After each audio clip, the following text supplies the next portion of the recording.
All right. Hey, everyone. Welcome to the next session for the 2022 SOFA Summit. Super pumped up for this upcoming speaker, someone that we've also been working with for many, many years now, and someone that I personally have been working with my own family. So really love to be able to have that, relationship with him and his organization. And, something that's really great about his group is that they've really focused on education, and they do a really great job at finding a process and just following that process to be replicatable and duplicatable. But also, when you think about being a real estate investor, is how can you get that and one? How can you actually use the same dollar just more intelligently? How can you use that to get additional benefits from that same dollar, an additional return from that same dollar, and how to make it easy and build it out in a process? And that's exactly what we have here with Ryan Lee at Cash Flow Tactics. Ryan, welcome. My man, Mark, it's so good to be on the microphone with you today. And it's crazy that you said it 2022. I think this might be the third or the fourth time that I've been on this with you. And it's amazing to see how the conversation, the underlying principles have stayed the same, right? Of how to build wealth, how to become financially free, what tools we use in what sequential order, but how it's applied has changed because, man, our economy, our world, our dollars have changed so much since we started this process 3, 4, 5 years ago. And it's been interesting to watch it evolve. So I'm really excited for the conversation that we're going to have today around what that evolvement looks like and how people can appropriately take action based on both the challenges and the immense opportunities in 2022.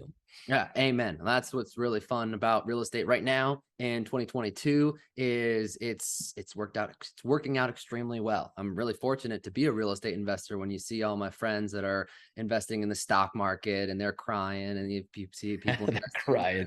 you see the crypto investors in there Yeah. crying, and then it's like, oh hey, well, I'm that real estate investor over here, and I'm thriving. So but it's all about being smart, having a great team, having a great process, especially to navigate today's environment. So it's excited to be able to talk about that and share that with our clients. So why don't you just start off and just tell us a little bit more about yourself and your story and your background. Yeah, man. So first and foremost, Mark, as you mentioned, I lead a company. I feel so privileged and honored to be able to lead a company called Cash Flow Tactics. Our mission is so simple, right? Our mission is to empower you, an individual, with a principle-based approach to achieve financial freedom in 10 years or less. Now, I used all of those words in that sequence in for a very specific reason. We have a very clear definition and a measurement for success. And I think that is one of the major things that is lacking in financial world today. It's put your money here, put your money there, retire one day. But there's no way for anyone to ever really measure, am I making any progress? Am I actually winning? Is it actually working? But the unique thing about financial freedom versus the idea and the concept of retirement planning is retirement planning is all about a destination. It's one day with your fingers crossed. Hopefully you'll have enough money, right? And no one knows what enough money is. No one really knows when that day will come. And no one really knows how to make any meaningful impact to making that day not just a dream, but inevitable reality. And so we throw that concept of retirement away first and foremost, and we define success as it relates to money with financial freedom. And that's a very beautiful and a simplistic definition. When your cash flow is greater than your expenses, my friend, you're financially free, right? And financial freedom is not a destination like retirement. Mark, before we press record today, we were talking about this idea of a lifestyle, right? If you want to or need to, because of inflation, increase your expenses as your lifestyle evolves and expands, then financial freedom expands with that. You know that cash flow has to exceed expenses. So you know what lever needs to be pulled to stay constantly in integrity, to be financially free and live a financially free lifestyle. And I know for a lot of people, probably less in your community, Mark, because you bring so much value and so many assets to the table to help them achieve financial freedom. But I think a lot of people in the world, they struggle with the idea of even thinking that financial freedom is possible. So the next thing in what I said is we use a principle-based approach to achieving financial freedom in 10 years or less. Now, the next thing I want to really dive into with that is, how important is it to have a principle? Right, Mark? I think if we can really boil our life down to its most simplistic form, there are principles, universal truths that govern every aspect of our life. It governs our personal health, right? If I'm gaining too much weight, it's probably a principle that I'm violating somewhere along the line. I'm not moving enough, or I'm consuming too many calories, or some combination of that. And if I want to change the outcome, my weight, I need to go back and look at the principle and realign my behavior with that principle to get the outcome that I want, right? And so with money, we're never taught principles. I don't know about you, Mark, but man, I grew up in a household where it was just like, hey, don't talk about money because money's bad, right? And so, how are we ever supposed to get an outcome of financial freedom or retirement, whatever you want to call it, if we don't know the truth or the principle behind the necessary actions to make it happen? And the last part about what I just said is to define financial freedom in 10 years or less, to measure our success in 10 years or less. And I believe, Mark, and you've seen it, I've experienced it, and it's so awesome to see inside of the community. Anyone that has the right principles and consistently puts those principles into action, it's almost inevitable that financial freedom is the net result in a 10-year period of time. And so that's the mission that we stand boldly and declare. That's the movement that we lead. And that's, I will die on this mountain because I believe financial freedom is prerequisite for what the human opportunity actually is, to live a purpose-driven life. But it's money that holds people back from that purpose-driven life more often than not. So that's where I stand. That's what we do.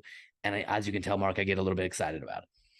Man, I absolutely love that. And so, you've always focused on the education piece, when it comes to investing in real estate here. So why don't you talk a little bit more about, when someone wants to reach out to Cash Flow Tactics, what's the process? What do you guys go through? How are you able to help investors? Yeah, and I love that you say that. I think, man, it's so interesting. Like when I got into this world of real estate investing, I thought it was simple as I want to invest in real estate. I'm going to therefore go buy a house. Now, from a dollar standpoint, that's all you really had to do is buy a house. But how successful that house turns out to be in, whatever outcome I'm looking for, all depends not necessarily on the house, but on the investor and the education that they have. And Mhm. so for me, that's really where we start. Is I believe education is the ultimate form of rebellion, of activism, of personal empowerment, right? If we understand that the greatest tool that we have sits right in between our ears, that is the gateway to get us anything that we want. And so if we look at our lives and we say, I don't have the results that I want, I'm not getting the outcomes, or I don't have the things, or I live in the home that I want, it's not an out there problem, right? It's not an investment problem. It's not a real estate problem. It's not a stock market problem. It's an internal problem. You don't know what to do with money to get the outcome that you want. And so education is where we start, because with principles and with personal commitment, then it just becomes, utilizing those principles, utilizing that education to get consistent outcomes. And that's what I get fired up about, because look, I mean, I went to college, you went to college. There was nothing taught around personal finance. It was all about how I might make some money. But as soon as you make some money, what are we told to do? Give it away. You're not smart enough. Go put it in some account, and maybe the stock market, maybe some cryptocurrency, maybe some financial advisor will care more about the success of your money and your goals than you do. And if we look at it that way, we know that that's stupid, right? No one's going to care more about our success than we do, but yet we do very little as human beings across the globe to educate ourselves around money, which is the gateway to what we ultimately want. Yeah, 100%. I mean, that's what needs to change from a high school perspective. We need to have Yeah. personal finance. We need to have how to pay your taxes. We need to have the basics, as opposed to, there's a lot of important subjects out there, but I think those should be some of the top ones. And that's why, I learned just about all of this by reading, personal books, right? At the end of the day, Yeah. got the whole shelf behind you. Like, that's how you figure this space out, right? By personal education. Hence, everyone out here on the Sofa Summit, applause to you guys for actually coming in and learning, yourself. So we've spoken this whole Sofa Summit about investing in single family real estate and how to actually grow that portfolio, achieve that financial freedom. And it's the importance of having the right team, having the right principles, exactly what Ryan was talking about. So how does your program create this and one type strategy, or create a benefit to a real estate investor? Why would someone want to, reach out to you guys? Yeah, man, I love that. Can I say one thing about the importance of single family homes before we talk about, what we do on our end? I thought in the beginning, Mark, I thought that real estate had to be this complex thing. And I thought, I'm going to buy a couple single family homes, but those are boring, right? I'm going to buy some single family homes, then I'm going to scale up into a multifamily, then I'm going to scale up into a commercial, then I'm going to scale up into a syndication and blah, blah, blah, on and it went, right? But the reality of it is, when I really took a step back and I really understood what we talked about earlier, that an investor is someone who understands how to use a dollar to get an outcome. If I wanted to be successful in all of those other endeavors, I had to develop my investor mindset around syndications, multifamily, apartment complexes, commercial buildings. Like you can't treat those things passively. You have to understand how to effectively get an outcome in each one of those things. And then furthermore, if I step back and ask myself, what is it that I actually want? I want a financial freedom. I wanted to own and control my time. I did not want to be the best, most elite real estate investor in the world.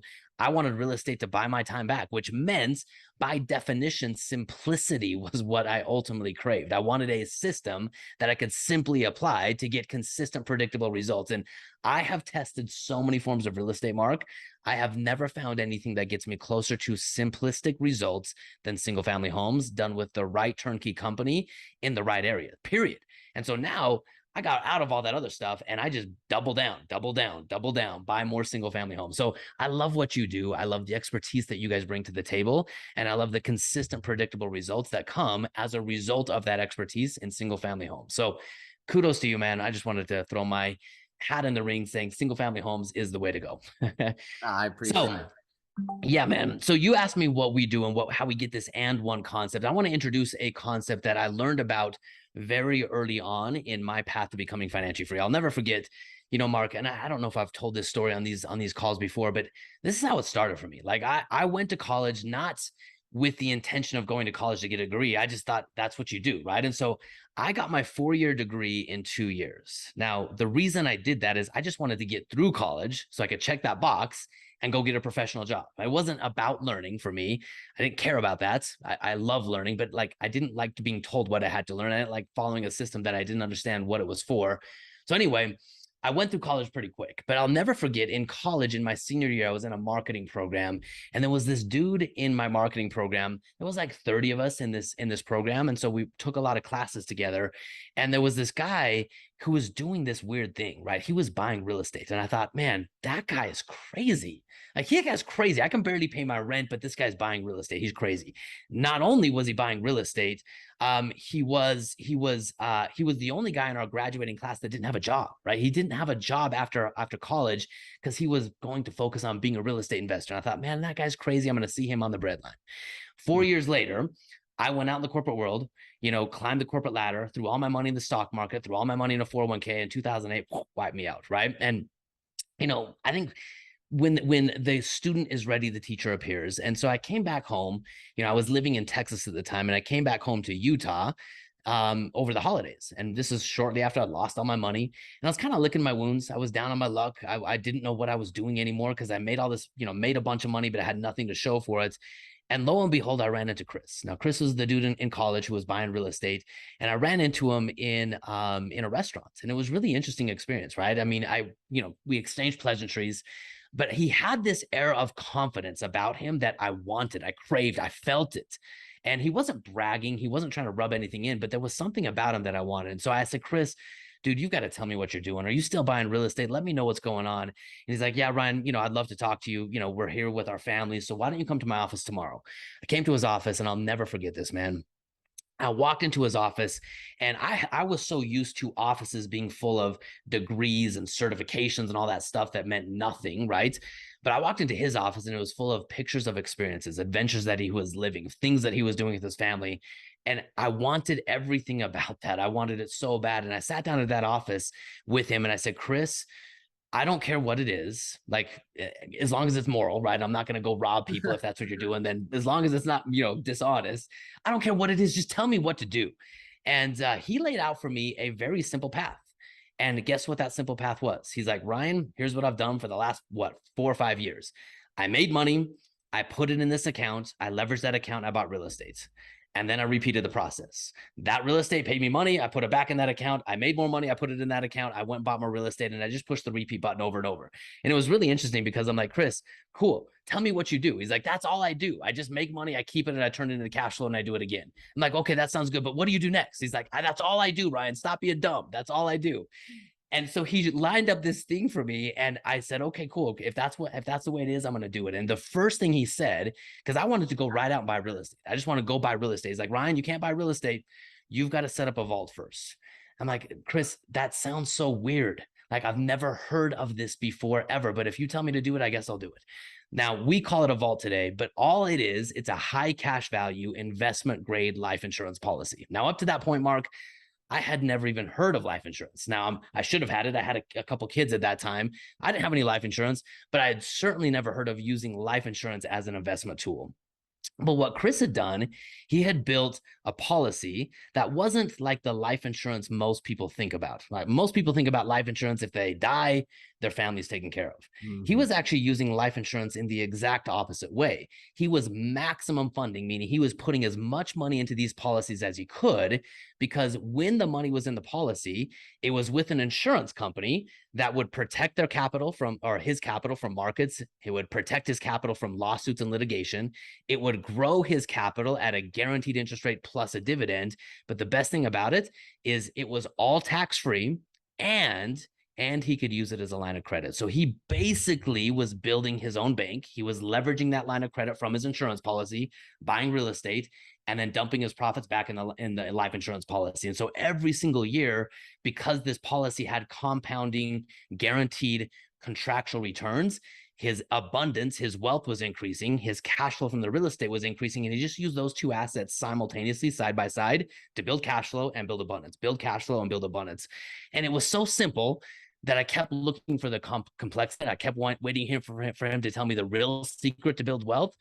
But the secret to building wealth was make money, keep money, and turn the money that you've kept into cash flow, and simply push the repeat button. And man, that's what we do. We help people understand that their best asset is their ingenuity, their ability to create value, to go out and make money, to solve problems in the world, because dollars follow value.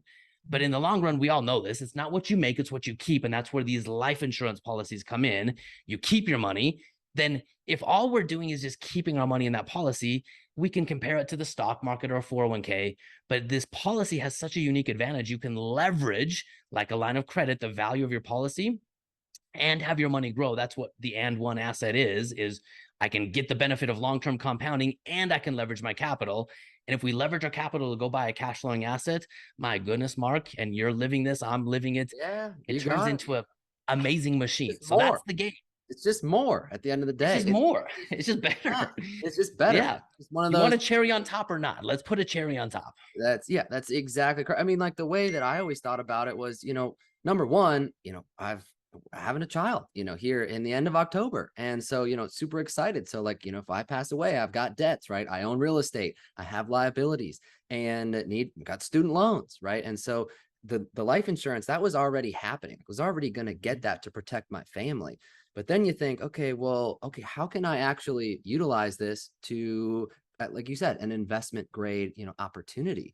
And then when you, put the two and two together and couple it with the single family, rental properties here, and to be able to use it as a line of credit because the big question is, well, hey, how do I get more down payment money to grow my real estate portfolio? Right? That's it. How do I get more down payment money to buy more houses? And that's exactly what this is. It's a line of credit against your policy.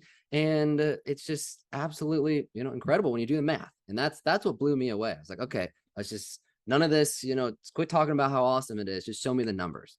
Yeah. And just once you see that, you're like, all right, I'll take one. Super excited. Get my wife one. Super excited to get my kid one. Pretty fun. And I don't know if we have the sofa summit from last year. Last year we went through the numbers. We just went through the math of leveraging a policy to buy real estate and kind of walk through that math there. Today I just wanted to talk about the framework, talk about the philosophy, because I think there's so much complexity in our world today. It's so many moving parts, and it feels like things change so fast. But under the surface, here's the crazy part, Mark. Over the last, I don't even know how many centuries, like, life insurance dates back all the way to the Roman Empire.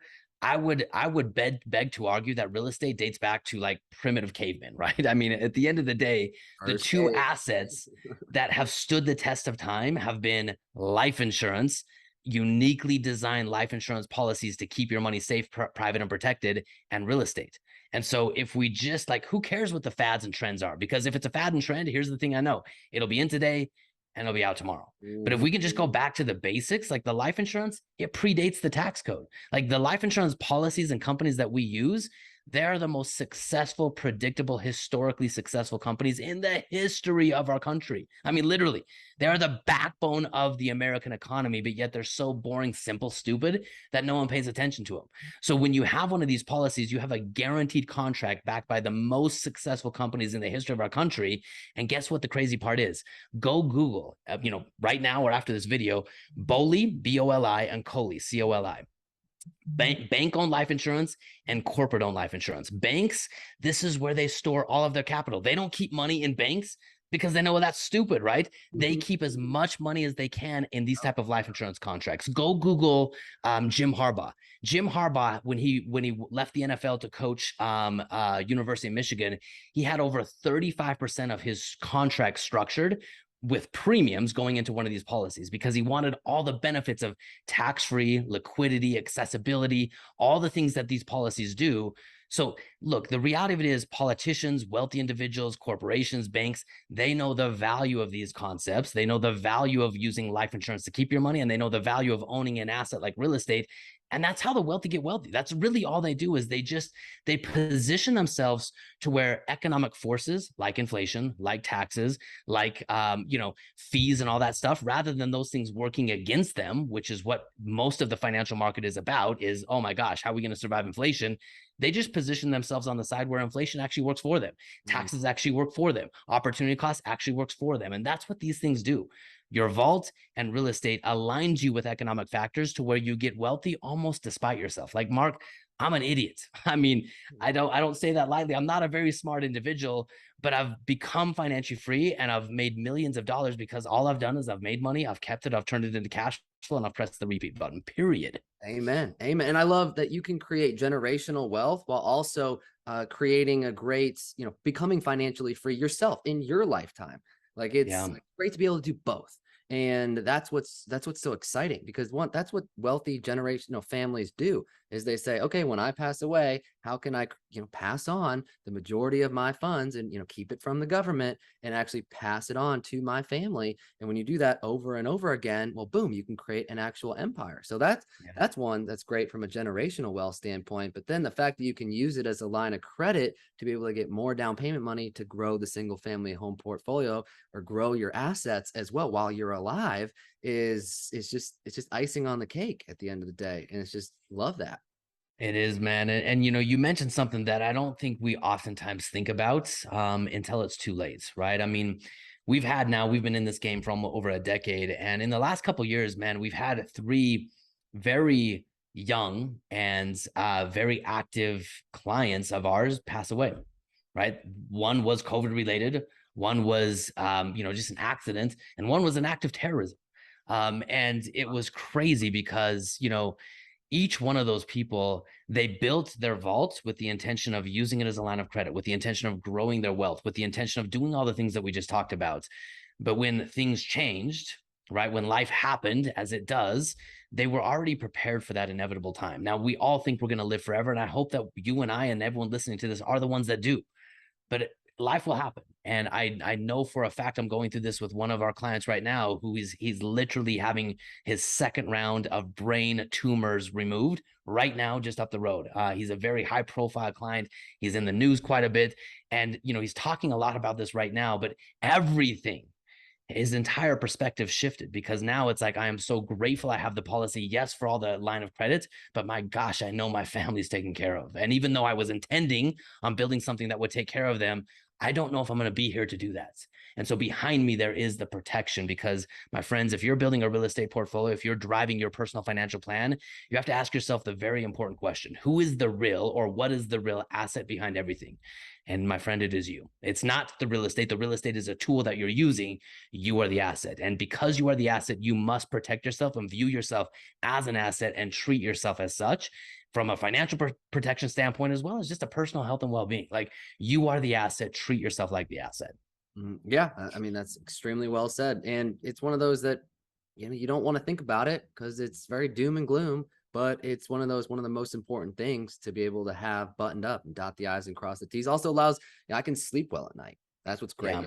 Like, I know that I'm growing my assets, growing my balance sheet, but I also know that if something does happen, like my family's taken care of. And that to me, that's really powerful.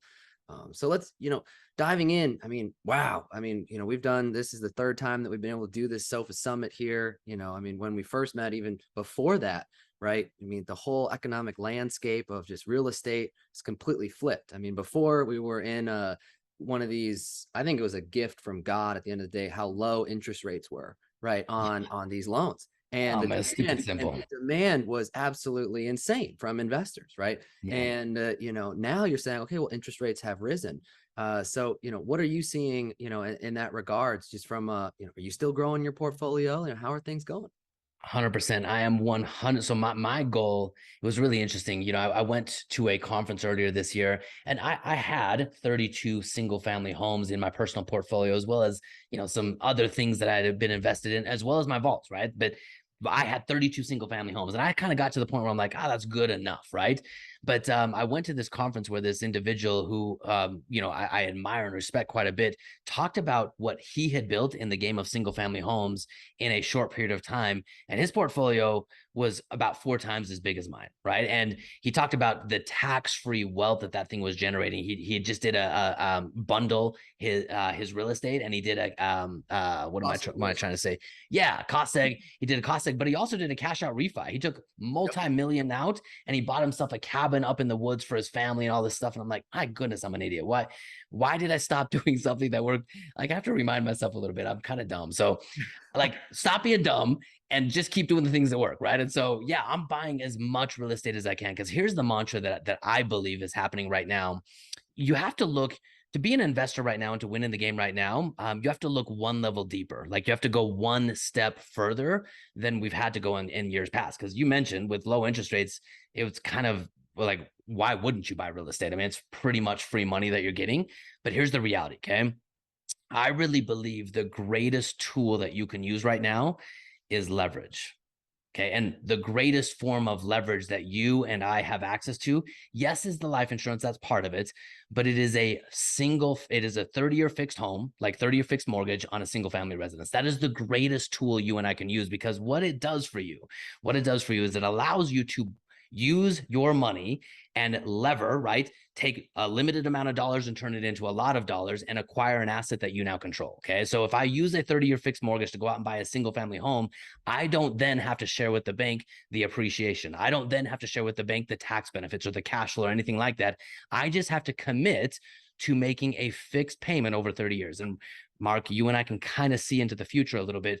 Like, inflation is here. We're feeling a major impact of it right now. I hope, for the sake of the well-being of our economy and the dollar, I hope it kind of tampers down. But a respectable, like, quote unquote, normal rate of inflation is 3 to 4%. Like, that's what we all say is normal, right? So what that ultimately means, if I have a 30-year fixed mortgage, my cost doesn't go up. My mortgage stays fixed, which means 5 years in, 10 years in, 15 years in, 20 years in, I'm paying the bank back with devalued dollars, with dollars that are becoming more and more and more and more worthless over time. But yet I have an asset that is appreciating. It's going up in value. It's rising because of inflation. Inflation is helping me on the mortgage side, and it's actually massively helping me on the real estate side. So rather than working against inflation, why don't I just align myself with the game that has been created? Like, I didn't create the game, but I want to know the rules of the game so I know how to win. And if I can align myself with those rules of the game right now, my friends, I think one of the greatest wealth transfers in history is happening, because those who know how to play the game, they are using leverage. They are converting worthless dollars into long-term valuable assets, which is real estate. And they're putting a vault in the middle to capture all of the benefits of turning equity into realized cash flow into cash that you constantly keep. And so, my friends, I think right now, don't be on the sidelines. Don't wait. Interest rates honestly don't matter.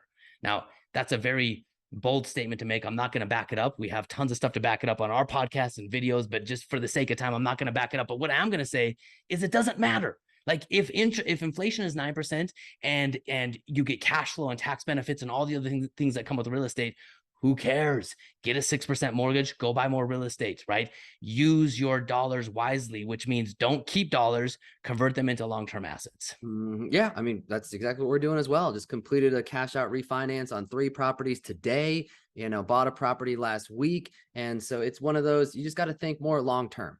And Yeah. before it was a lot easier because you just have once in a lifetime low interest rates. So you say, Yep. okay, here's the cash flow, makes perfect sense. But we didn't even have to go to that second level of what are the other benefits that we're actually getting, because it didn't matter. The cash flow was so good. And now that was just a gift, right? I mean, if you look at it, I also think today's rates are a gift right now. Because if you look at Yeah. where inflation was 40 years ago, the interest rates back then were in the double digits. So the Yep. fact that interest rates right now are only in the 6% range, the world right now, that's another gift, which is absolutely massive, showing that the properties are still cash flow positive. And then you table that and say, okay, what if I don't get any cash flow, right? Like, what's my return? On investment at the end of the day. And you say, well, hey, if I just have a tenant pay down my mortgage over 30 years, it's a 10% return. And if Yeah. you don't know how to do that math, reach out to us. We'll let you No know. doubt. But No doubt. that to me, that's my favorite part about this whole thing, at the end of the day. And also what you're saying with inflation, I mean, how much, is a mortgage going to actually be in 30 years? If you're using today's dollar and you have that same amount 30 years later, it's going to be like a gallon of milk in 30 years. Like, I mean, that's what makes it fun for Yeah, sure. it really is. And so, Mark, I mean, I love what you guys do. I love the education side of it. I love that you bring the real tools to the table, because I can't just walk in to a store and say, hey, give me a 30-year fixed mortgage, right? The only way I get a 30-year fixed mortgage is if I get to tie it to a piece of real estate. And the only way I get financial freedom is if I say, hey, Mark, you're really good at real estate and I want to own my time. How about you sell me the real estate so the bank will give me a mortgage? And how about we all win together? Like, that's truly the definition of a functioning economy, is we're all winning. We're providing good properties for good people living in good areas. I'm winning because I get to use my dollars in a way that I don't have to sit on them. I hope that everything works out tomorrow. I get to use leverage to buy an asset. You're winning because you get to execute on what your team is really good at. That's the game here. And I just believe right now, my friends, we are living in an age of inflation. And just like anything, it's going to come, it's going to go. The world will change. Things will go back to whatever version of normal is in the future. But right now, because of this age of inflation, I think a lot of people are sitting on the sidelines just waiting for it to pass. But my friends, the people I know, Mark, the people you know, they're Yeah. doubling down, right? They are turning worthless dollars into real assets as fast as they can. Yeah. I mean, that's completely correct. I mean, I had one person talked to today. He's like, I need 20 houses now. Talked to another Yeah. person yesterday, and he goes, I want to buy a house a week for the next year. Yeah. And then another guy that just did a $5 million cash out refinance and should close in a month. And so it's like, Yeah. those are the guys that we're really seeing that, which I think is really interesting as well. Are larger investors, the guys that have been doing it either longer. So like they've gone through different market cycles before, or just the guys that, I guess just have a different mindset. They're the ones that are doubling down, tripling Yeah. down. We're working with less clients, but the ones that we are working with, they're scaling. Well, and And here's the frame with that, Mark, that I see. I think a lot of people, the two mentalities, right? I mean, how we view ourselves, like who we think we are and what we think we're capable of, will determine what we see in the world, right? And most people don't think they're capable of accomplishing big results. So that's what this show is for. It's to help increase your mindset so you can take an elevated mindset and turn it into a reality for you in life. But here's the reality: most people right now that I know, they're the ones that are doubling down because they understand the rules of the game. But a lot of people right now, I think they're just trying to survive, right? The people that are doubling down, they're going to thrive in this age of inflation, right? Because now there are more opportunities for them to be in the game, because all of the easy real estate investors are sitting on the sideline waiting for it to pass, and they're just trying to survive inflation. But the people who understand the game of inflation, they're saying, hey, give me as many assets as I can. I don't want my dollars sitting on the sideline. I want my dollars converted into assets. So, my friends, are you going to survive inflation? Maybe. Or are you going to thrive in inflation? And if you want to thrive in inflation, it is time to double down, learn how leverage works, and get in the game as fast as you can. well said. Well said. Well, I appreciate you, Ryan. Love the relationship. It's great that, I mean, and we've got hundreds of clients together, which is just really fun, and really appreciate the trust and the relationship, because that's the name of the game, right? It's a lot it is a little bit more difficult than just go buy houses at the end of the day, right? You got to make sure you have the right people in the right place. And that's what the Sofa Summit is all about, to try to serve this up on a silver platter to just make it easy, Heck yeah. so Heck you can yeah. focus on your family and your career and just live life, live what that financial freedom means to you. So I appreciate everything you guys do. And for everyone out there on the Sofa Summit, hope you found some value. And if you need any contact information, we'll be sure to pass that around for Ryan. But hey, Ryan, how do they get a hold of you? Anyone here And the listening? easiest way to do it, go to Facebook, search up Cash Flow Tactics, or go listen to our podcast, Rise Up, Live Free podcast. That's where we dive into all the concepts that we talk about. But Facebook, Cash Flow Tactics, Rise Up, Live Free podcast, that's the easiest way to get in contact. Rock and roll. Well, appreciate you, Ryan. Hope you guys like that out there on the Sofa Summit, and off to the next session. Thanks, guys.